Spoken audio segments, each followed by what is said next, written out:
Hello everyone and welcome to the Triple Jump podcast. My name is Ben. And my name is Peter. This is a video game podcast where we talk about video game happenings and other stuff. And unhappenings. And the unhappenings. So have you got a good example of a video game unhappening, Peter? What about Time Splitters 4? That's a very That was going to happen, unhappening. and then it unhappened, didn't it? Releasing tonight on youtube.com/Team TripleJump, Peter Austin presents 10 video game unhappenings that might have happened if they hadn't unhappened. Oh. It's a very catchy title.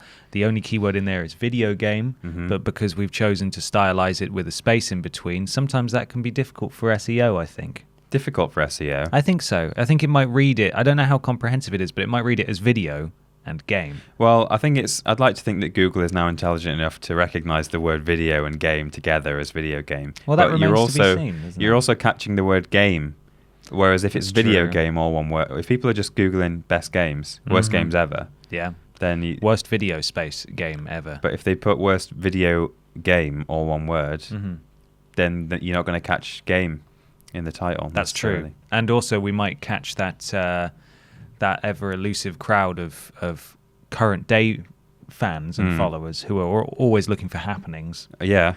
Plenty of mentions of the word happening in there. Yeah. And I think, it's going to be our biggest list yet. Well, we'll see. We'll see how it goes. But F in the chat will. for all the unhappened video games. all the unhappenings. Thankfully, there have been no unhappenings this last week, as far as I'm aware. We should do a new news segment. We do weird news, and then after that, we'll just talk about the latest unhappening. What's unhappened? This is really going a long way. This bit, isn't it? It's just it won't end. I suppose you could say we need to make it unhappen. I'm going to do that now. I'd like to thank our patrons over at patreon.com/Team TripleJump. We exclusively source our questions for the podcast from them. They're fine, morally upstanding people, and those of you who don't support us on Patreon are also people. Yeah. First up, it's Jessica James. 2 first names. Jessica James, 2 first names. It rhymes. It rhymes. It does with the... Yeah, okay. Did you read the recent article on Anthem and BioWare? I found it interesting that the working environment of game developers can sometimes be similar to other jobs for large companies that are not perceived to be as exciting. Are you aware of this article, Peter? Can you explain what this be? I mean, in answer to the first part of the question, did you read the recent article on Anthem and BioWare? I didn't actually read it all because it's super proper big long. It's a real long boy. It's a girthy article. The bit that I did read was very interesting, and I've also heard other stuff recently over the past couple of weeks that I imagine probably made it into the article. So I have a good idea of what this was about. Yeah. Basically, just the absolute shoot show that was Anthem. That's what the article was about. Yeah. Or not so much. I mean, as much about the game itself as the development phase and like the chaos that was going on behind closed doors. Literally, days before announcing it, they're changing all kinds of branding, the name, and in-game stuff as well. Like. We'll get onto a lot of it in a minute, I'm sure. But like, for example, the thing that I thought was really interesting is that Flight was like removed and then re-added within, I think, about 2 weeks before it was announced at E3. And it's like, how has that happened? That's like one of the key kind of, oh, look, you're in an Iron Man suit and you're flying around this jungle. 2 weeks prior, they weren't flying in that game. No. How did that happen? No. At several points, it sounds like it very nearly unhappened. Anthem, that is. So this is an article from Kotaku, our favourites, our favourite boys over at Kotaku, written by Jason Schreier, who has sort of a history of writing these really in-depth expose sort of pieces, and he's interviewed a number of anonymous sources who worked on Anthem over the long development cycle of it, trying to get all the interesting information. We'll link it, of course, in the description of the podcast, both on YouTube and the audio version, if you want to go and read it. It's very long, but it's really interesting. And what Jessica's referring to in that sometimes it seems that game development, you would imagine it to be not necessarily glamorous, but exciting and an interesting, dynamic place to work. But the same sorts of issues that you have working at Waterstones will happen in a big game company where people fall out and there's no real leadership. People get sad and don't really want to be there anymore. And it just sounds like sort of trying to remember the full thing, because obviously it's a very long article. There's a lot to remember in your small head. It's such a small head as well. Basically, they wanted, when they first set out, they wanted to create something that would be remembered forever. They wanted this really unique, because it was going to be called Beyond initially, right up until I think it was 2 weeks before they announced it at E3 that year that they announced it, where it was just changed to Anthem for some reason. Yeah. And, they had all these in-game assets, and it was like, oh, God, okay, what are we doing? People at the office were literally saying, why is it called Anthem? I don't really understand the Doesn't relevance make any of sense that word at all, which of course is what we all echoed as well when we heard the name. But it sounds like what they wanted to do initially was create this incredible open world survival game where you would, and I'm just using examples from my own head right now rather than pulling directly from the article, but it sounds like a bit like Monster Hunter in that you would have a hub where all of you would meet together and gather your gear and stuff, and you and a group of friends would basically go out on expedition-style missions into really hostile alien environments, have to achieve whatever objective you had to get, be that just survive for as long as possible and try and get as much stuff as possible, and then make your way back successfully without dying, or just go and shoot stuff. Kill a thing. It sounded like that. Just that initial pitch sounds really good to me. Like I would be really interested in that game. But as people started to fall away, as writers left, as creative directors left, and as EA sort of stepped in because there was, it didn't appear to really be going anywhere, that it was just all over the place. As you said, they took out flying, they put flying back in, but every time they put flying back in, they had to completely redesign the world, because if you can fly everywhere, then, no one's going to stop to smell the roses. So there's no point in intricately designing stuff. It's mad. They changed the name 2 weeks before they announced it. They were just generally terrified it was going to be another Mass Effect Andromeda, weren't they? Just all the chaos and all the changes and all the hype, I guess, or certainly the intention from a developer and publisher point of view, that when we finally announce this, we want people to go, oh my God, and we want them to then be waiting with bated breath to get their hands on it, and then we want them to get their hands on it and be like, this is amazing. And that's kind of what Andromeda was supposed to be as well, I think. Well, that's what they did with the faces, right? They wanted them to be unmeme worthy, right? Something like that. Yeah, they were concerned that the Anthem faces could just be another meme fest. Which I don't know if they have been necessarily. I think they might have achieved something there. It looks gorgeous in a lot of ways, but as a result, because they were scrapping and redoing things over and over again, they had about 4 or 5 different lead writers across the various points of the game's development and redevelopment and unhappening and happening. That there are people have remarked who've played the games, like this person, this fully motion captured person just referred to something that did not happen. Right. And in the article, it says, this is literally what the case is. It's so expensive for motion capture, and we were running so short on time. And EA was saying, you need to have it out by this date. And I don't necessarily want EA or EA is always going to be the bad guy in any situation they're mentioned. But I think here it's literally just a case of loads of factors coming together. But they were told, this is your deadline. And they'd already pushed it a couple of times. And motion capture was so expensive, and they wanted to get the motion capture right, as you said, so it couldn't be memed like Mass Effect Andromeda, that as the game kept changing and bits kept being scrapped, they literally were unable to redo bits of dialogue. So they're to be relevant to the new bits. Exactly. There's motion capture and performance in there that is totally irrelevant and refers to bits of the game that were just completely cut out. But I imagine they were told, no, just We've done that capture now. Just leave it in. It was expensive. You may as well use it. So EA's, I think, former chief boy, Patrick Soderlund, I believe his name was. I think that's who it wasn't mentioned in the article. Came by and saw how Anthem was going a few years ago, and he was not happy. Oh dear! And he said, "You got 2 weeks to build me something." And they built this.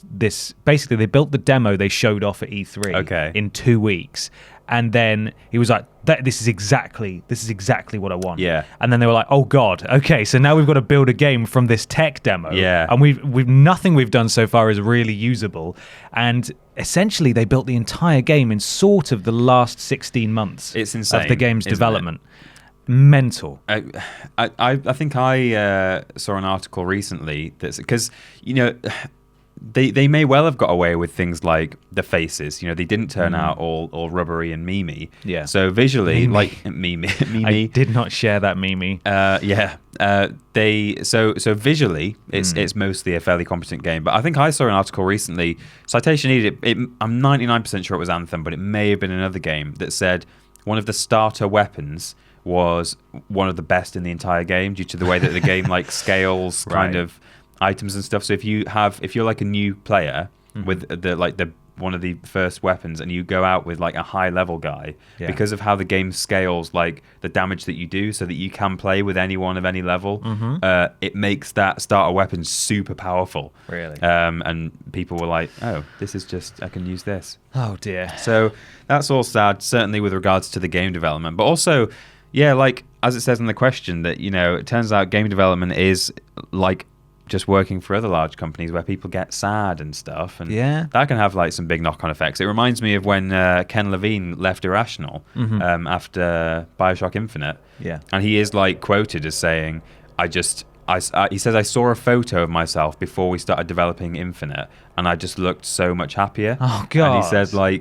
just the process of like slogging through, trying because that was another game that changed so much. There are so many comparison videos of pre-release footage to the final thing. So it just reminds me of that like people do get sad and it can have serious effects. It's not all fun, literally fun and games when you're a game developer. Absolutely not. These guys were subjected, as so many are. There were lots of reports about Red Dead Redemption 2 and people at Rockstar just doing crazy hours. Exactly. Yeah. With this in the article, it was talking about how people would. Basically, they would be signed off work with stress. So many of them would be signed off work with stress, and then that would leave holes in teams because these people might just not come back. A lot of them just went off with stress and never came back because it's just too much. There's like extra work for the people left. Extra work. They can't tempt sort of senior, I'm trying to think of the word now. People with a great deal of industry experience in relevant fields. They can't tempt them to come to work for BioWare because they know about what's going on with this game. And they're like, I'm not too sure. And also they're in this city that gets really, really cold in Canada. And so people don't want to, especially live there. Yeah, people who have worked in the industry for a long time don't feel like it's worth them uprooting to come all the way up there to work for them. Right. And then they had to develop it all on this new engine as well. There's something this article goes into in great depth. Is the Frostbite engine, which is now what FIFA is on. It was developed by DICE for Battlefront and Battlefield and all that kind of stuff. Which looks great. It's a beautiful engine, but by all accounts, it is so broken and hacked together that nobody really knows how to use it. And there's a central support team in EA that the various studios can call for advice, but frequently, because they were working on an RPG essentially, they were lower down the totem pole compared to studios working on the likes of FIFA and things that were guaranteed to make a great deal of money. So they kept not getting the help they needed, and it just added to all of the issues that they had. They were using this engine that they just couldn't. Basically, the engine, if they were allowed to use what they had done previously on previous titles, they'd be able to import things like it sounds ridiculous, but things like inventory systems and stuff just don't exist in the Frostbite engine. They have to create them from scratch for this game. Like they have to build everything they use from scratch in this engine, and it's mad. It's totally mad. Because I really like Frostbite. That's one of the saving graces of the Battlefront games. Yeah, is that I think they look absolutely stunning. They do. And it's locations that you recognise. So it's sad to hear that Frostbite is just an absolute nightmare to work with. I suppose once you've got one game done in it, it's not so bad to make the sequel. Well, but definitely. With a game like this that had such a horrible development cycle, it's understandable that this probably didn't help. Yeah, I think it was Frostbite. That's certainly the one that EA used for. That's the DICE one. So excellent. Right, it's just giving me loads of pictures of feet and hands with bits Frostbite. So that is not something to Google without Game Engine on the end of it. Okay, cautionary tale. Thank you, Jessica, for that question. Thank you, Jessica James. And do go read that article if you are interested, because it is it's a long read, but it's fascinating. It really is interesting if you want to know how big AAA game development works sometimes. It never goes smoothly. I said in one of my lists, God of War, the new one, the new God of War from last year. Critically acclaimed. Critically acclaimed, but at one point, Shuhei Yoshida, the head of Worldwide Studios, I believe, came to see it and he walked out without saying a word. Oh, yeah, that's Hated right. it. He sat down and played it and just got up and walked out. Yeah. Not a word. Imagine that. It's such a process to get a vision like that together, but fortunately that game had Cory Barlog at the helm, and he was able to guide it to for want of a better term, to completion. Yes. And it was phenomenal, and we all enjoyed it, much ecstasy and the like. But this had no creative driving force behind it, with people leaving all over the place. There was no one to shepherd it in to to sort of to the finish. Yeah, to get what people wanted out of it. But there we go. Well, what a shame. Yeah, Peter. Yes. What's happening? What's happening? Yeah. Well, it's interesting that you used the word happening there. Is it? With an apostrophe on the end. Happening. What's happening? What's happening? Because the next segment is What We Playing? With an apostrophe. With an apostrophe.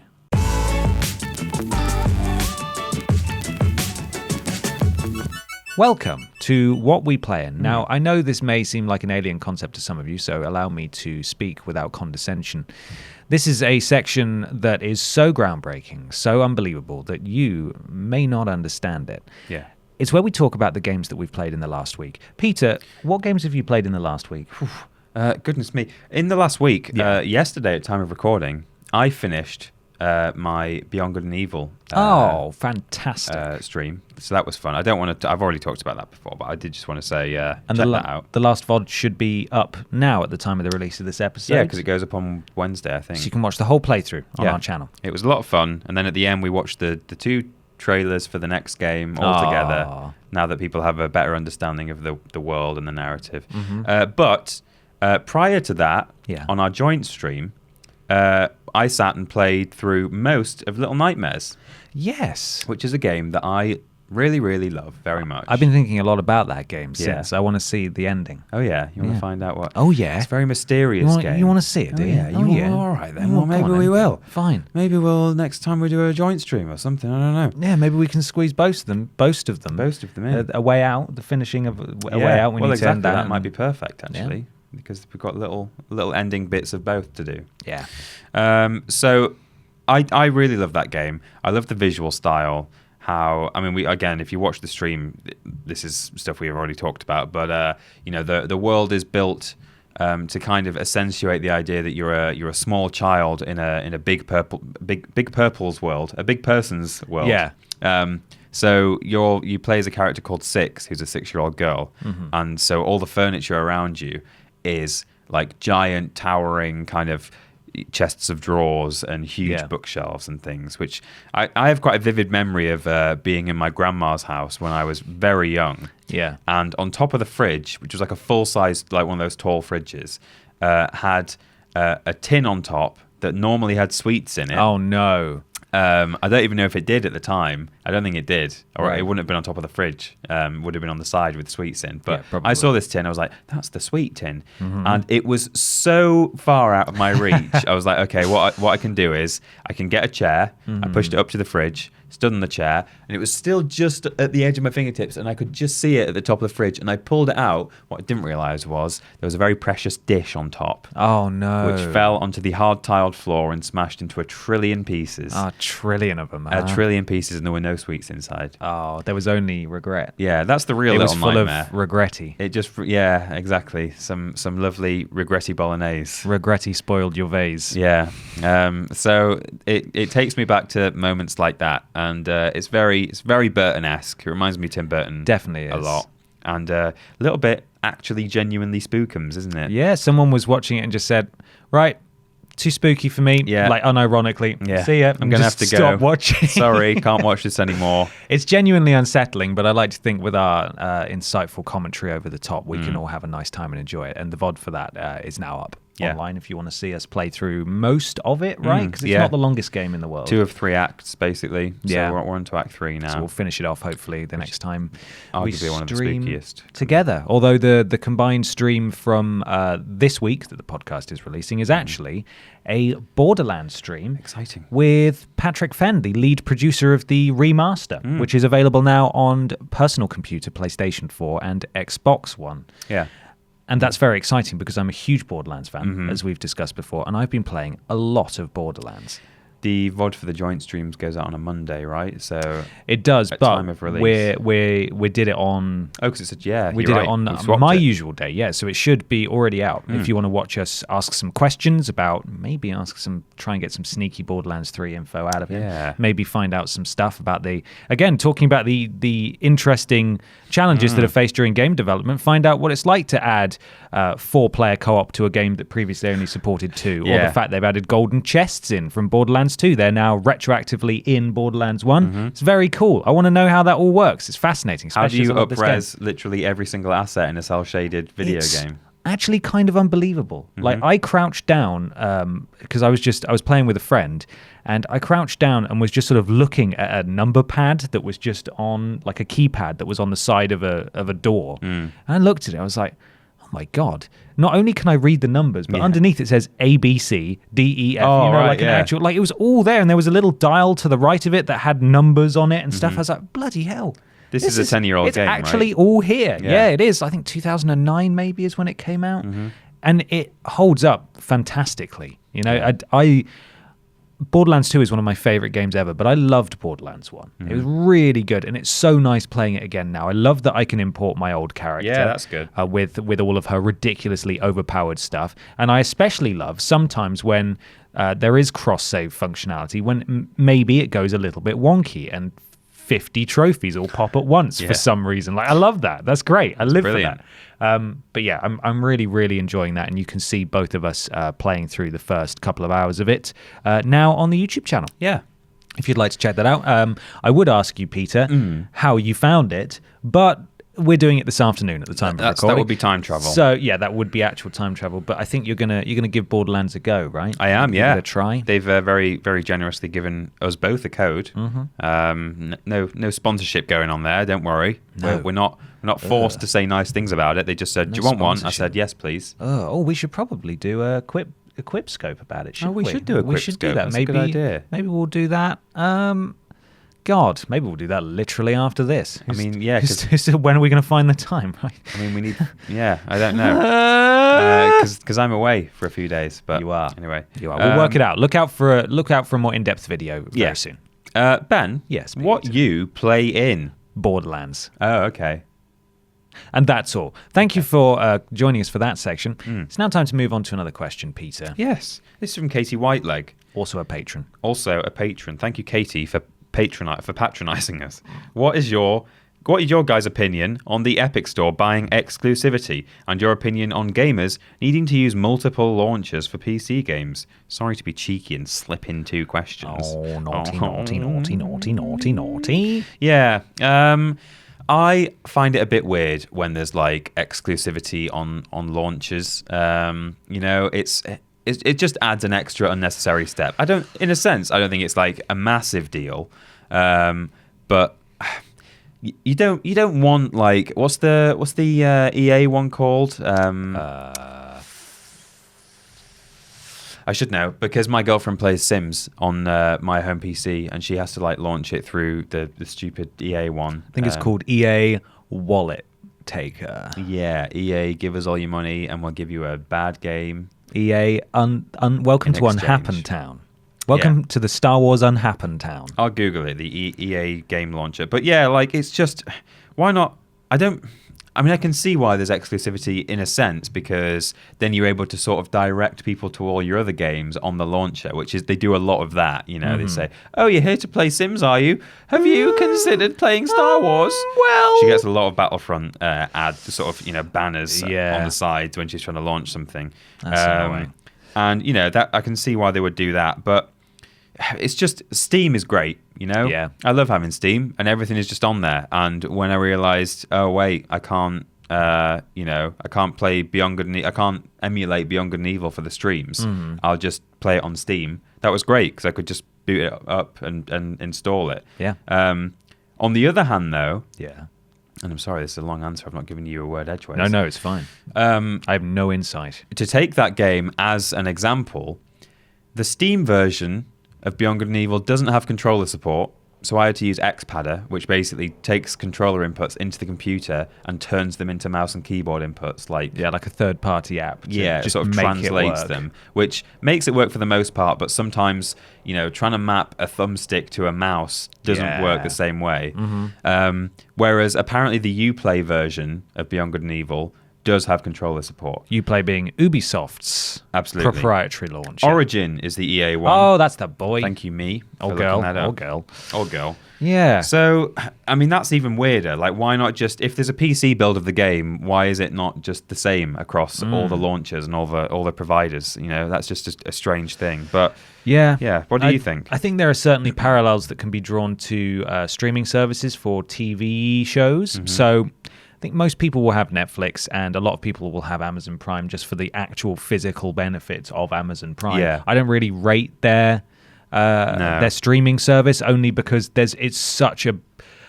I think as someone who's had Netflix for a very long time, it's such an absolute travesty that they will mix quite happily. They will boast about how much stuff they have, but they will gladly mix together free things and things that you have to pay actual money for on top of your subscription, Super especially cheeky. when they take licenses from Netflix, like they buy it out from under them, and then they start charging for it on top of your subscription. I don't like that at all. So I'm not a huge fan of Amazon Prime in that regard, but I can appreciate that lots of people have Netflix and Amazon Prime. But now you've got Disney setting up their own streaming service, and they've pulled and cancelled all of their series that are currently with Netflix. Daredevil, Jessica Jones, all that, Luke Cage, Clone all that Wars kind of stuff has gone. That was available in America only, but that's gone now from America. And they're probably going to launch their own proprietary service, but at least in the realm of TV land, I think that's only going to drive piracy, because the more you splinter off where you can get stuff, it's exactly the same with sports as well. If you're a fan of 2 or more sports, you need to have about 3 or 4 different subscription packages to various sports networks just to see it all legitimately. People will steal that stuff. With games on PC, obviously piracy is a huge issue. I am primarily, and I'm exclusively a console gamer boy, and I always have been, because I've always had crap PCs my entire life growing up, and I could never play any games on them, and they always just seemed too temperamental to me, and I know that there are ways to get around that kind of stuff, but this specifically it's just sort of proof that things can be better, and I don't understand why they're doing this.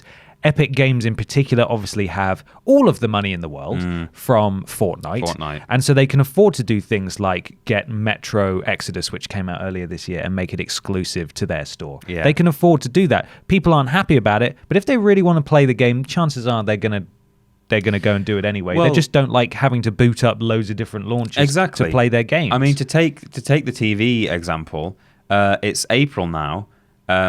There's going to be a massive, massive, massive spike in the people in the UK who have Now TV while Game of Thrones is out. And then there's going to be an enormous drop-off, and Now TV will desperately try and claw onto those people saying, we know Game of Thrones is officially finishing forever, but have you watched King Arthur from the BBC? Yeah, it's really good. You'll enjoy it. And it's that kind of thing. It's the idea of, I've got to get the Epic launcher now just so I can play... Metro or whatever. And it's like, I just don't want to have to clutter up, just a new launcher for a new game. Just let me have the game. It's just an extra step. It's an annoying extra step. It's kind of a first world problem, as they say. But at the same time, just put it on. That's the one case where I'm in favour of massive monopolies, I think. Just let Steam own everything. Another example, a prime example for me, Fallout 76, that we covered quite extensively in our Bethesda Kicked My Dog, the Fallout 76 story. You should go and watch that. It's got like 17,000 views. No big deal. And they made the beta, at least, and I think the full game exclusive to their own Bethesda launcher. And that made things way worse when it all went inevitably wrong, especially with the beta, when it wouldn't allow people to uninstall the game. Unhappen the game. It wouldn't let people unhappen the beta without them first purchasing the full game or pre-ordering the full game, which in and of itself is a huge issue. Yeah. And it was just like, oh, for God's sake, you know that this wouldn't have happened on Steam. Yeah. You know it wouldn't have done. Because it's all done for you. There's inbuilt stuff there for uninstalling, unhappening stuff, and you don't have to worry about that aspect of it. But. And Steam's not perfect. No, of course not. Companies like new creators and things, their stuff gets shuffled in an avalanche of so-called asset flips, where people just buy the Unity engine or the Unreal engine, and they just buy pre-made assets and then just spit them out as a game just to try and make a quick buck. And it just doesn't end. There is everyday games that just use blood.png with a watermark on the corner and stuff like it, and people who make genuinely good games, it all gets lost in there. And it's not just the case of like, oh, it's just a bad game where they, it's asset flipped. It's like Steam allow people to do, hey, this is the new rape simulator game. Anyone want to play this? This is real fun. Yeah. Hey, who wants to play this like really racist game because it's funny? Dressed as a Nazi. Yeah, exactly. That's great. And it all just slips through. It's not. It's almost their mentality that like people should be allowed to kind of make what they want. That's kind of they. We've got so much money, we don't care. Yeah. They occasionally then like take these things down and go, yeah, actually that's a bit too offensive. Yeah. But they put stuff on there that's like really not very good. There's a game coming out I got advertised on YouTube the other day called The Suicide Game, where a man tries to kill himself in as many different ways as possible.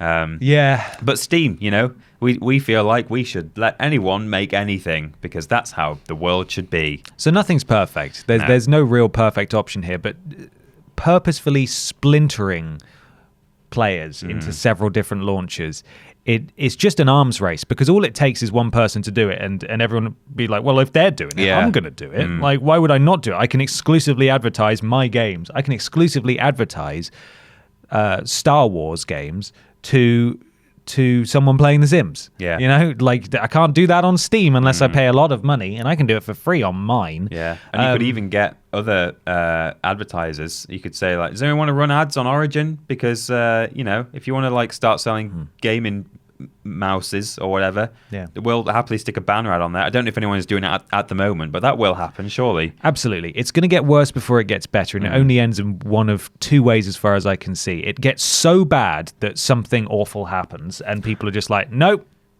Or piracy sees a huge spike and then they change their minds that way. So who's to say? Thank you, Katie, for that question. Thank you, Katie. Good question. We got time now, Peter. I hope you're... Oh, what are you wearing on your feet? He's wearing his weird shoes. I am. Does that mean what I think it means? Ben, do you know what day it is today? What day is it? It's Weird Tuesday. It's weird at time of recording. Tuesday at time of recording. It's weird. It's nearly Wednesday. Wednesday. Wednesday. Yeah. Wednesday. It's weird news. It's weird. Weird time for weird news.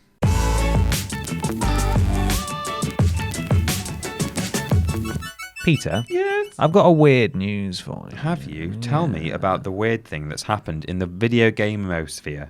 Have you heard of a video game called Fortnite? I think so, yes. Not the spelling that you would expect.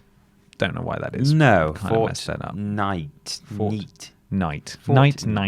Night. Variety reports on this story. Prince Harry, the Duke of Sussex, is calling for the ban of popular battle royale game Fortnite, according to the Daily Express. Right. Which is a bad newspaper. Well, I saw this also talked about on the Beeb, anti-Beeb, so... Unfortunately, Daily Express reported it first. I went through several different websites. I'm not suggesting. Honestly, I did my due diligence here. I looked around and I wanted desperately for someone else to have first reported it, but all the articles say according to the Daily Express. So here we are talking about the Daily Express. Yeah. Nothing to do with Diana, though, this game, so bear that in mind. Well, her son is talking about it there. Oh my God, it's so much to do with Diana. The prominent member of the British royal family visited a YMCA in West London and spoke to mental health experts about addictive games and social media, saying that the latter is more addictive than drugs or alcohol. This is social media he's talking to, not video games, thankfully. Well, yeah. Prince Harry specifically called out Epic Games' Fortnite, saying the game shouldn't be allowed. It's created to addict, he said. An addiction to keep you in front of a computer for as long as possible. It's so irresponsible. Now, I'm not being funny. Isn't the target audience of Fortnite, well, maybe it's not. So maybe they're going for young adults as well. But like, certainly when you think of Fortnite and the standard Fortnite player, I think of a child. Yes, right? I do. I don't think there's a lot of children at the YMCA in Hampstead or whatever it was. Yeah, West London. West London, a YMCA is for people who are, I guess you'd call them either maybe teens or young adults or over, people who have a As long as he went time. in there and said, hey guys, he's doing his... He can't get his... What's that? What was that? The hype one where you do the hype dance. Yeah, sorry. Dance. He can't get his words out because he's too busy he's just dabbing on these kids, man. He's just like, hey fellow kids, how you doing? Let's talk about Fortnite. Have you heard of Wind in the Willows? But dab there's a guy called Toad in it. Meanwhile, he's surrounded by like a bunch of 45-year-old, homeless men and women who are just going. They say, Well said. Lots don't of play concerned Fortnite. parents, no children. Although, honestly, if Wind in the Willows was as popular as Fortnite, there'd be people campaigning against dangerous driving because Toad keeps crashing his car. He's a madman. So let's be real about this, okay? Prince Harry urges parents to take action and have their children interact more with the outside world, while also acknowledging that many parents don't know how to solve the dilemma. Parents have got their hands up. They don't know what to do about it, he said. It's like waiting for the damage to be done. So essentially, Prince Harry kind of wants Fortnite to go night-night, but very good. To him, I would say, you were born in the 90s, man. I thought you would get it. I thought you were cool. I thought you were cool, Harry. I know what I thought you were the cool one. Yeah, I know, me too. The cool ginger one. The cool ginger one. One who wore a Nazi uniform to a birthday party. I thought you were the cool one, Harry. Was that towards the end, parents, they don't know what to do about it? Yeah. Why not just say... That's enough. No. I literally can pull from actual experience here because my parents have gone through this exact same thing with my younger brother, who is of sixth form age currently, right? But has stopped now, but has been playing Fortnite for a couple of years. Okay. And he would not do his homework. He would not revise for exams because he was playing Fortnite. Well, newsflash, in 2006 and 2007, I wasn't revising for stuff. No, I was playing Oblivion. I was playing on my PlayStation 3, and I had to have that thing taken away from me so I would stop. There are solutions to this. And I know I didn't have a smartphone then, and I could just carry on playing Fortnite on my phone, but... the solutions to that as well. Like I've turn seen, off Wi-Fi. I don't know. There's Exactly. stuff you can do. I've seen photos online where people have like taken a picture of the piece of paper that their mum leaves on the kitchen table for when they get in from school before she's back from do work. the dishwasher, and it says, take the dog for a walk. Do these 3 things, and then I'll send you today's Wi-Fi password. So they just changed the Wi-Fi. That's clever. Most routers have those settings now as well. They're very easy to set up. So there's so many, because I know kids then have data on their phone, but then there's the parental control. Presumably, you're in charge of how much data they have. Exactly. Right? You're in charge of like how much data is on the contract to begin with, and then you're also probably able to say if they run out of data, they can't just keep like using data. Like don't allow them to buy more data for like £6.50 for 250 megabytes. Yeah, which is how much it cost me, which is very expensive. It's so expensive. When my Wi-Fi was down, I spent so much. When my Wi-Fi, that's a Borat joke in 2019. Very good. I spent a lot of money on data, just because I had to keep watching porn. It's so keep on that Fortnite. So difficult not to have porn. Prince Harry was knocking on the door saying, "Stop watching porn." Hey, have you considered going outside? Come to the YMCA. Not if I don't want to get arrested, Harry. Yeah, you scoundrel. Yeah, there's people dressed as Nazis out there. It's in fact, there's one looking at me right now through the peephole. Little tiny peep. The tiny peephole. Peter, what have you got for me? I've got a really weird thing. What done happened? It's not that weird actually. Okay. But the game The Last of Us 2? Oh, yes. That people are very much looking forward to, with a number 2 on it. Looking forward to. And then you have to dab as well. Contractually, you have to dab. So that's done by a company called Naughty Dog. Naughty Dog. I think it's Germanic, isn't it? Naughty? Naughty Dog. Yeah. And it's been a long old time since we've heard anything from them or seen anything from them. Mm-hmm. In fact, the last thing we heard or saw was that it was E3, wasn't it? Or it was the PS4 press conference. Yeah. Where they did that trailer where Ellie was with that girl at that dance. Yeah, and they did a little kiss. They did a little smooch. And all the homophobes got really upset because she's in love with a woman, and that's beautiful. That's not. No, they weren't upset because it's beautiful. They were upset because it's a sin and it's disgusting. Oh, sorry, my mistake. I forgot. Jesus doesn't like it. Jesus is unhappy. It threatens them. It does. Physically, yeah. It physically threatens them that women would find each other attractive, and men as well. Well, exactly, because if women find each other attractive, then they're not going to find little horrible white soy boys attractive anymore. Yeah, the tiny little worm, the angry worm men. It's like the army of angry worm men. Jabba the Hutt, but like a tiny one. Yeah. It's fat but small. That's what they are. It's like a little grub worm. Yeah. You sort of fish with it. Jabba the Grub, yeah. Yeah, Jabba the Grub. It looks like everyone's put their bogies in a condom, is what it is. Dara. Anyway, The Last of Us Part 2. Being gay is wonderful. This is what we're trying to say. Yeah, we've not made that clear. Anyone who's against people being gay, go away. Go back to Star Wars. Yeah. GameSpot, or G-Spot for short. Can we please call it G-Spot yeah, from now on? Never noticed that until I just read it. www.gspot.com. They report that it's been quite a while since Sony has shared any details on The Last of Us Part 2. And with Sony not coming to E3 this year, some fans are wondering when they may hear more about the long-awaited PS4 game. It's still unknown when more details or more footage may be released. However, this week, Naughty Dog community manager Arne Meyer has said on Twitter that he appreciates enthusiasm from fans, and all they'll say for now is that they will share more details when the studio is ready.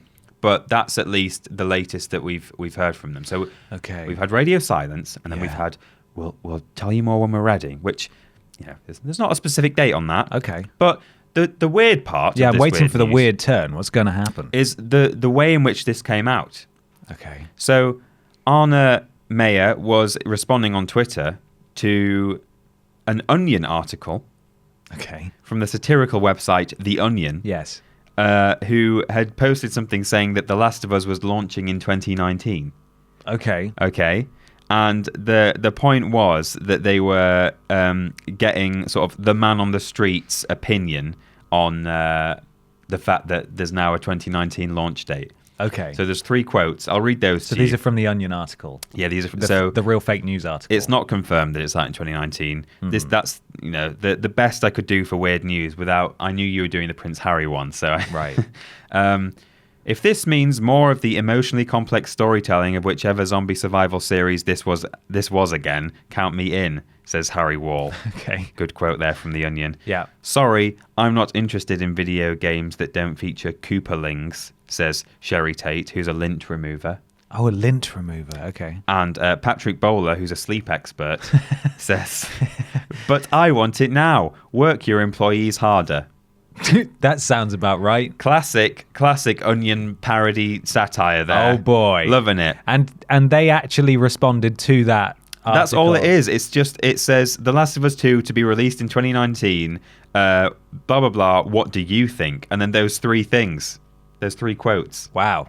And for some reason that was enough to get an official response without an actual date on it, admittedly, or any new details. But certainly Mr. Mayer was like, oh yeah, don't worry, we'll say something soon when we're ready. And that's the first we've heard since we saw the previous trailer from an official source. So it's just weird. Amazing. So the Onion baited them into actually giving us some sort of. Can the Onion detail. do that more often? Just put a fake release date on something and say, what do you think? Big stupid man baby Trump to step down at the end of the I will not step down. That's not how he talks. No, that was a bit sort of The Room, wasn't it? Yeah. I did not. I will not step down.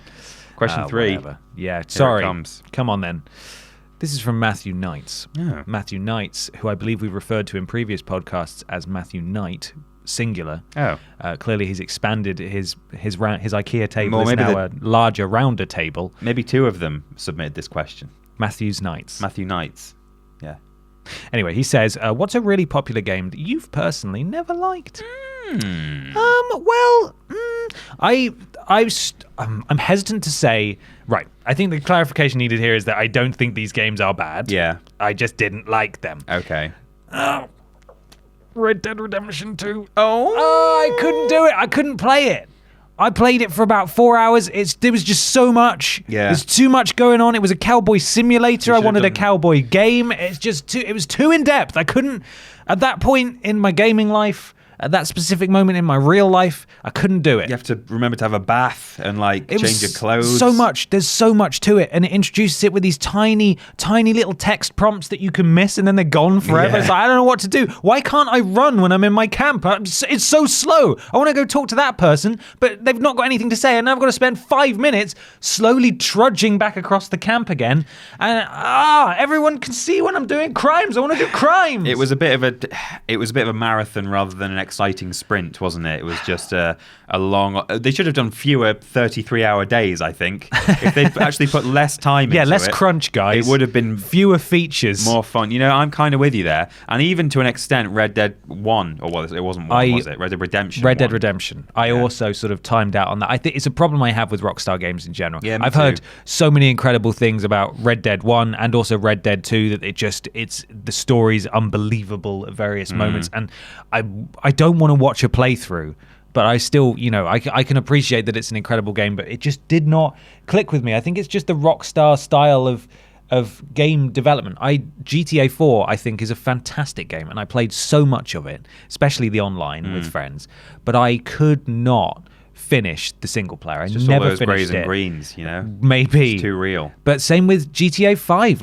It was a real slog for me to finish that game. Yeah. Because it just reaches a point where I'm like, oh, okay, right, get a taxi to the next mission, skip the traveling there. It's just, there's so much, they make such brilliant, vibrant, living, breathing open worlds that making you run across the extent of it every time you want to progress the story is too much for me sometimes. It's almost less of an escapism to it because they make it too realistic. So realistic, I want to have to clean my horse, please. Don't let me do it. I don't know if that's an option to clean your horse. I imagine it probably is. I've read a lot about it online. I think there's something to do with polishing the horse's balls. Right, okay, sure. You've got to make sure they're shiny. Why do I believe that? Because they shrink and they grow when it's cold and warm. So you've got to make sure they look as good as possible. What about you? Is there a specific example for you? A game that you thought, everyone likes this game, why can't I enjoy it? Is there something wrong with me? Why am I playing Fallout 76? Yeah, well, kind of. Yeah. I mean, this is kind of, I think it is actually a bit of a you love it or you hate it game. It's not sort of massively popular. Yeah. But beyond Assassin's Creed 1, there are very few. There's only one other game in the series that I've really enjoyed, and that was only for the era that it was set in. Right. So I didn't like Assassin's Creed 2. Did you not? I loved Assassin's Creed 2. I didn't really like even Assassin's Creed 1. I think the reason I liked that at the time is because that was quite groundbreaking in terms of the free running and the stealth and the actual assassinations and stuff. That seemed a lot of fun, and there was a lot of fun collectings to do, happenings. But it felt like more of the same in 2 and has continued to do so for me, that I've just never really wanted to stick with any of them. The only other one that I played was Assassin's Creed Syndicate because I quite like my sort of gothic. All right, love. Yeah. How's it going? I like my gothic Victorian stuff. I know you just want to play as the lady one because she's way more interesting, but it's me. It's Jack the Lad. I've got a stick. I think I just said Victorium, but Victorium. Ad Victorium, yeah. So there was that. I guess the only other thing, I know this is a game that is very much a favourite of everyone's, is I missed Final Fantasy VII at the time, and I think that without the nostalgia, maybe not, but I think without the nostalgia, it's not really a pleasant experience to pick up when you're That's fair. I played it through again with the nostalgia, admittedly, because it is my favourite ever game. I know. The game that made me like games properly, rather than Tony Hawk's Pro Skater 2. I can't play it, but you can play as Spider-Man with a cheat code, and it's got the music that goes and it's fun. I like it, but I can't play it. Final Fantasy VII changed my life. But I get where you're coming from. Yeah. There. I had the paddle same hands and the Hey, there's stuff that they will not be able to do in this remake that was only possible because of the paddle hands. Yeah. So just you wait and see. Okay. You wait and see, buddy. I had a similar thing with MGS1. Yeah. Where I missed it initially and tried several times to get into it. I remember going to see my cousin, not the one I've mentioned on the podcast before, who threw a rock at me, and who used to live quite nearby, but cousins that lived further away. And they had a PlayStation 2, and they had SmackDown Here Comes the Pain, which was incredible to me because these were my cousins that watched wrestling, and wrestling was an alien but fascinating thing to me at that point. And they also had MGS2, and I used to love watching them play MGS2 because it was like a film. Yeah. And it's just like, this is, I don't know what to do. I can't do it. But I never played those games, and I forced myself. I tried a couple of times actually on PS3. Oh, yeah. When they released it as a PS1 Classic download. I tried it a couple of times on PSP, although obviously it presents some slight issues when you're told to call Meryl with the code that's on the back of the box. Right. When there's no physical box if it's a digital version. Yeah. So I ran into some issues. There's also some issues where, in the Psycho Mantis fight, where you have to change your controller input. Yeah, how does that work? And you have to like press the little PlayStation button on the PSP and go to controller settings. Like and 1B or just, whatever. Yeah, just fiddle around with settings, and it's a bit clunky and doesn't really work.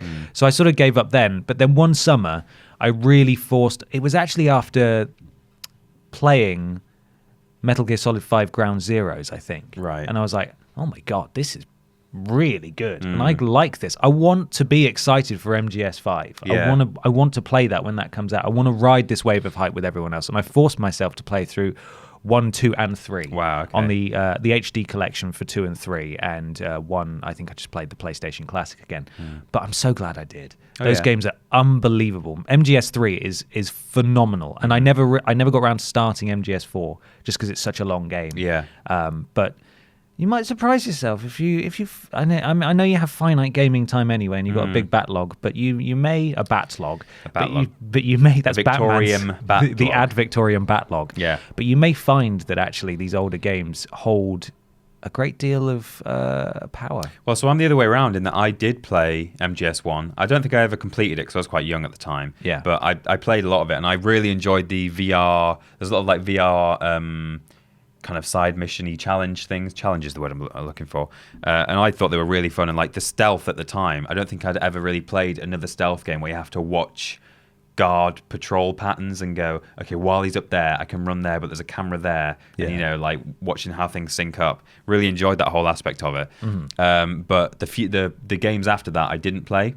Okay. Because I think Kojima's kind of weird. But I'm sure they're... That's an understatement. Yeah, I know. I'm sure they're great. Like, I don't say that, like, I bet they're not any good. It's just something that I've never really got around to. But well, if you were going to play any of them, because I think canonically, it might even be the first game in the series. Right.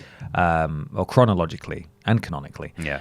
MGS3, set during the 60s or 70s, kind of during the height of the Cold War. It's basically a Bond film as a game. It's got like a Bond theme and everything. It's brilliant. It's so good. And Sweet. If you play the HD version, you can actually play it sort of with a camera that you can move around you rather than with the forced perspective. Oh, right. Which I think was in the original, and then in the subsequent re-releases they've added a camera that's actually movable, and it plays way better like that. So yeah, I would recommend that. But there of course there are going to be games that people love and people hate, and so let us know in the comments below if there are any games that just got this huge critical acclaim and you gave it a go and just thought, it's just not for me. Yeah. I can't do it. And we'll look forward to hearing those responses. Peter. Yes. Can you hear that rumbling in the distance? I'm concerned because I'm so tiny and I feel like something big is on the way. Oh, Mike, it's over there in the corner of the room. Peter's reacting like he's scared. It's the biggest discussion I've ever seen. It's big. Ah!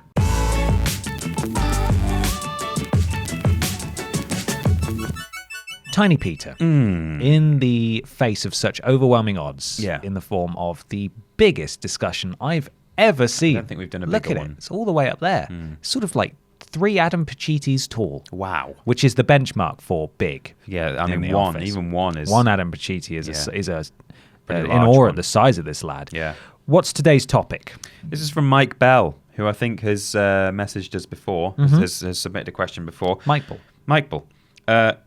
Video game magazines, how long do they have left? What a great headline. Whoever wrote that is surely very handsome. So a handsome man has written that, and underneath is Mike's question. Do you guys miss the heyday of video game magazines? Obviously, channels like yours are the evolution of them when it comes to reviews and news, etc. But do you miss the thrill of grabbing that mag off the rack each month, or popping through your letterbox through subscription? I used to love reading Total!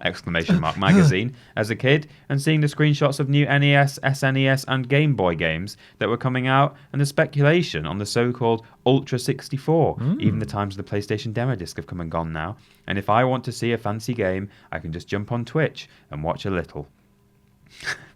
Well, you can watch me if you like. What was your favourite bygone magazine? And if you could bring any magazine back, which one?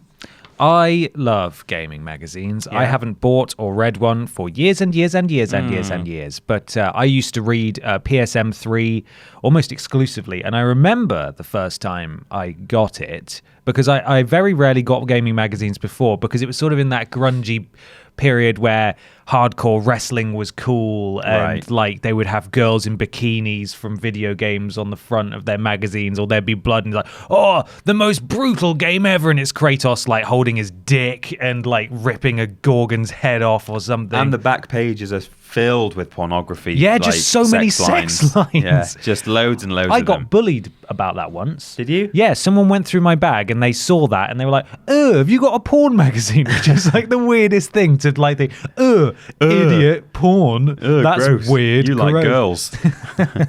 Yeah, there was a lot of that kind of stuff. But I remember it was PSM2 magazine at the time. They just did their first episode. See what I'm talking about, the future of this stuff. They did their first issue of PSM3 magazine. It had Army of Two on the front, and I bought it, and I bought every subsequent edition of PSM3 magazine until they went out of business. No. Before the PS4 came out, I had letters like featured in there and stuff like that. My friends did as well. I ended up making sort of a friend for life in my food technology class when we both discovered that we read PSM3 magazine, and I'm still friends with him now. That's Ben, by the way. Are you doing a tautology calling it PSM3 magazine? That is what it's not PS3 magazine, it's PSM3. Is what PlayStation Magazine 3 magazine is what it's called. Is basically, that what you're saying? That's basically it, yeah. Okay. And that was from Future Publishing, who did a lot of gaming magazines and all sorts of magazines in the UK. And the vast majority of people who are working online now at IGN and GameSpot, and many people who we've bumped into across our travels, PlayStation Access as well, they've all worked in magazines before branching out. And as a result, magazines are really struggling. And that's not news. That's been the case for the better part of a decade. Yeah, so Future's still going, isn't it? It's official PlayStation magazine's still there. I think official Nintendo and Xbox are probably still there too. They used to have such a big repertoire, I think, and now it's just slowly getting condensed down into a few sort of last few champions remaining. Yeah. My gamer uncle, who I also mention as much as your cousin on this podcast, he has always been subscribed to a gaming magazine for as long as I can remember, and he's had to change from one to another as new generations have come out, but also as magazines have closed down. I think in the past 2 years he's been on maybe 3 different magazines. Really? They just keep going out of business.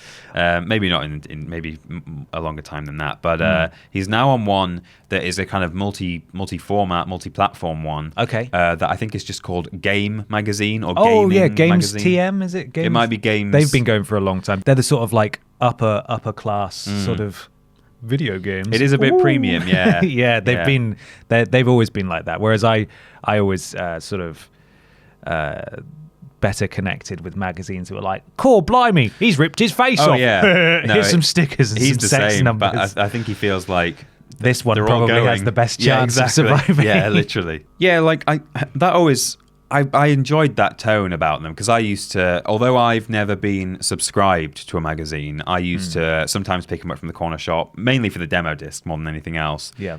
Or I would read it when I was over at my uncle's place. But that always kind of, there was a sense of like, it was just a bunch of guys and gals who kind of sit around. You kind of get the impression that they're writing it all from a living room somewhere where there's like consoles set up in the corner, and there was that kind of tone of like, oh, rip his dick off, or like, oh, who's this ugly effer, yeah, and very brash. Yeah, exactly. But I really enjoyed all that aspect to it. I tell you, the other thing that I think is great about magazines as a kind of resource now is that I am on the Spyro subreddit. Of course I am. Of course you are. What's your username on the Spyro subreddit? Well, it's all just a Reddit. Is username. it the big red dragon? Yeah, it's the big giant purple dragon. 420. 421.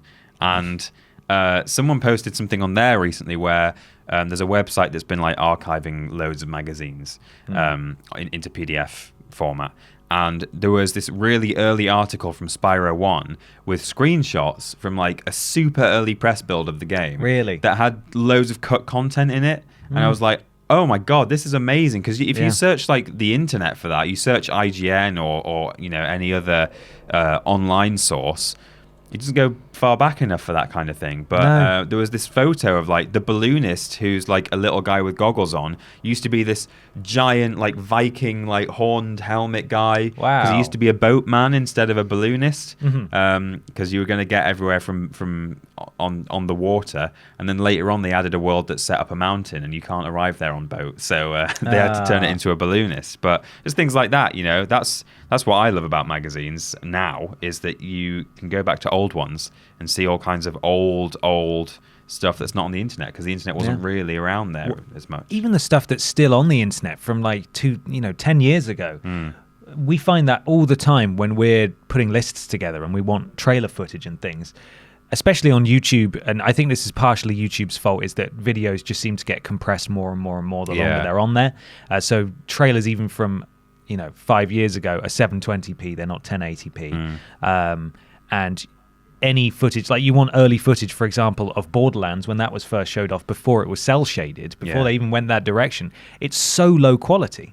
And if you get a print media, and this is a problem with physical print media, obviously, is that it's not a video, and you can't see it in action, but you can see as high quality as you could possibly get at the time screenshots of that. And speaking generally about print media and how that's going and stuff, we've had Prima Games shut down last year that did all the strategy guides, and we both ended up buying, sort of in the last couple of years, strategy guides for formative games for us. So I've got strategy guide for Pokemon Yellow and Pokemon Crystal that's all beat up to hell now, and you've got an original Spyro. I've got a Spyro 1, and I keep shopping around for like Beyond Good and Evil and Baldur's Gate Dark Alliance, and and these things don't exist anymore. And I'm not saying magazines are keepsakes for games necessarily, but when you've got nuggets like that in there that you mentioned, it's really important. But things just change. Things change with the internet. Games lend themselves to being seen running, and of course. That obviously, we are very much part of that new wave of covering things. I've got a note here about an anecdote that I've got from when I did work experience at Official PlayStation Magazine a number of years ago, and it was mad because sites like IGN were already one of the biggest websites on the internet.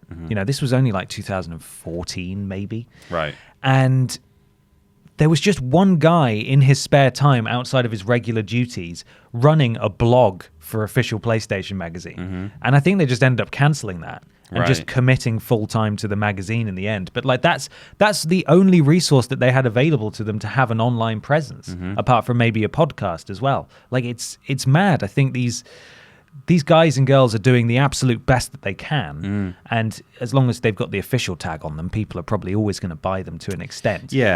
But it's difficult because you've got a review for a game that comes out, the game comes out 2 days after your print date, and you don't get a copy of the game until after your print date. You've got to wait an entire month to give your verdict on it. People aren't waiting for that anymore. People aren't relying on that anymore. And it's difficult because I don't want to see him disappear completely. No, and the turnaround, I mean, even if it does arrive, a couple of days before your print date, the turnaround on digital stuff it can be hours sometimes. Like if we get a code through, like a press code for a game, we could, if we wanted to, jump downstairs immediately, provided we're past the embargo date, and stream it just immediately, Yeah. Whereas if you're in a magazine and your code comes through, you go, okay, well, I'll go play it. The magazine goes out in 3 days' time. I'll just wait. I'll write something up for that. By the time that goes out, everyone's already talking about it on Twitter. Not just the professionals, but like amateur gamers are just like posting their own clips online and saying, "Hey, look at this!" Yeah, I'm in the beta or whatever. I got my copy early. Look. Yeah. Oh, yeah. Exactly. Here I go. Yeah, it's. I don't know how much time they really have left because again, this isn't news necessarily, but it's a nice point of reflection, I suppose, on how things used to be and how things still currently are to an extent. I haven't bought a magazine for a long time. And I don't know that I ever will unless I actively contribute to it and just want to hold on to it.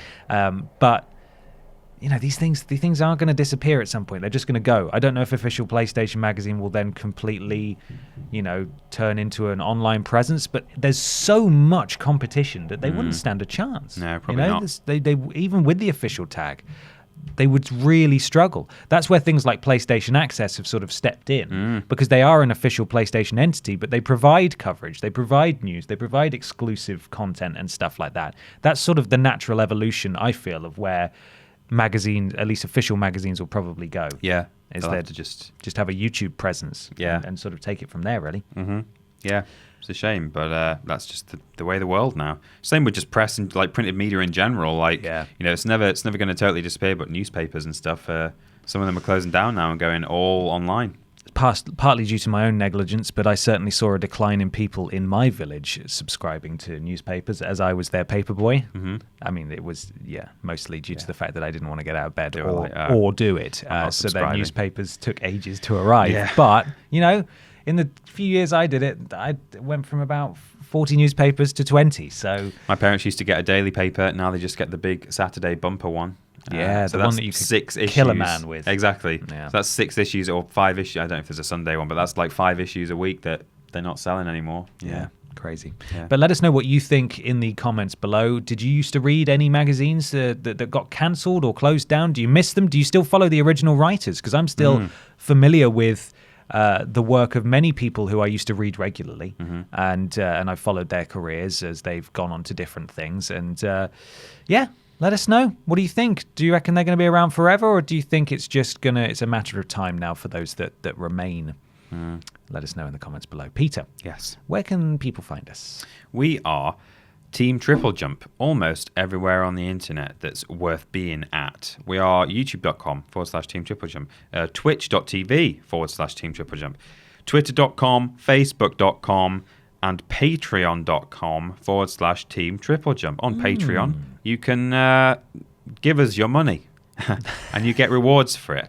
Yes, you do. All kinds of tiers. You can submit questions for the podcast. At any tier. At any tier. We've got a Discord, which is bit.ly/Team TripleJump. And on Patreon, if you give us I think that might be any tier as well, or it might be $5. You get to go into an exclusive Patreon room. Yes. And the other way you can support us is by going to our website, which is triplejU.mp and then if you go /shop, you can support us by buying some lovely merchandise. If you're watching on the video version, you can see him right now, 2 of the many things available to you. Peter's wearing a swimsuit. I am wearing the swimsuit. And I'm Ben wearing the flip-flops. He's wearing a mug. Oh, That's yes. all he's got on. A muge. We wish you a Merry Christmas. Wish you a Merry Christmas. The podcast you can access at plate.acast.com/s/TripleJump. Good URL there, isn't it? Thank you, really Acast. Good. But we're also on loads of other places as well, like Spotify and iTunes and stuff. All the links below if you want to find those specifically. Yes. This Discord chat thing, I'd like to apologize to everyone just because we keep having to push it for various reasons. Yeah. I've been under the weather. Peter's been away. I'm going to be away. Yeah. So we are going to let you know as soon as we can do that. And we will still do 2 this month to make up for last month as well. So keep an eye out for that. And we'll let you know as soon as we have details. It's just real life has been getting in the way recently. And hopefully that's not affecting our output too much. But if you see a slight dip in either streams or videos that will go out, then just know that there's just some stuff going on that we're sorting out. But things will return to normal very soon. And as much as anything else, there's always a bit of a delay knock-on effect to these. So even like you can be back in the office, but it's like, oh, when we weren't in the office last week, we didn't film X, Y, and Z. So therefore, this week, even though we're back, we've got a deficit to make up. Yeah. But exciting news for people. Obviously, a lot of people will already be aware. A lot of people will already be aware that we've got a few writers on board now helping us out. We've got James and Ben and Philip who are working from home, helping us write some scripts for lists and things. We've got some freelance video editors now that are going to be starting very soon to help out with our list content that goes out twice a week. So hopefully that will free up, all of this will free up time for Peter and I to do some more diverse things and start introducing some new shows and some old shows that you may remember as well. We're in the early stages of looking at that because people are getting set to begin freelance stuff for us, so we're not ready to commit to that yet, but just know that is on the horizon. And we've also got one of them, James. He's going to be starting in the office full time really soon, so there's going to be a third man to help full time with us with video editing and script writing, which is just going to be a load of, because we've been doing all of this by ourselves so far, just the two of us, and we've just about been keeping our heads above water. But this will make a huge difference and will allow us to, as we said, just diversify what we're giving to you guys on a weekly basis. So I hope you'll welcome James in the way we hope and expect that you will. Yes, absolutely. He may pop up from time to time in video form, but he's going to be a very busy. We're going to make him edit so much stuff. Yeah, he's going to be miserable. Going to be our whipping boy. Move up here, James. Go on. Here's 25 lists for you to edit. Oh, I thought you were going to say £25,000. What? That's not a bad. That's a pretty bad starting wage. I'd take that salary. Yeah. We do lists every Tuesday and Thursday. We stream Monday, Tuesday, and Thursday at 3 p.m. BST. Worst Games Ever is fortnightly, and it's on Friday for patrons of a certain tier, but Sunday for everyone else. It's early but not gated. Yes. And the podcast that you're listening to right now comes out on Saturdays every single week. Yep. And Barbie Explorer was last week's worst game ever, and there'll be another Worst Games episode next week. Yes. So look forward to that. That's Peter, thank you for doing the radio with me today. Thank you for doing the papers for the radio as you do every week. It makes it very easy. Pleasure. Thank you for listening. Thank you for watching. Check us out on all of the links below, and let us know your thoughts on our various topics of discussion in the comments, and also tweet us at Team TripleJump for interaction, maybe, if we check it, which we do sometimes. Home time. Have a good weekend, everybody. See you soon. Do that. Bye. Bye. Train just waved as well.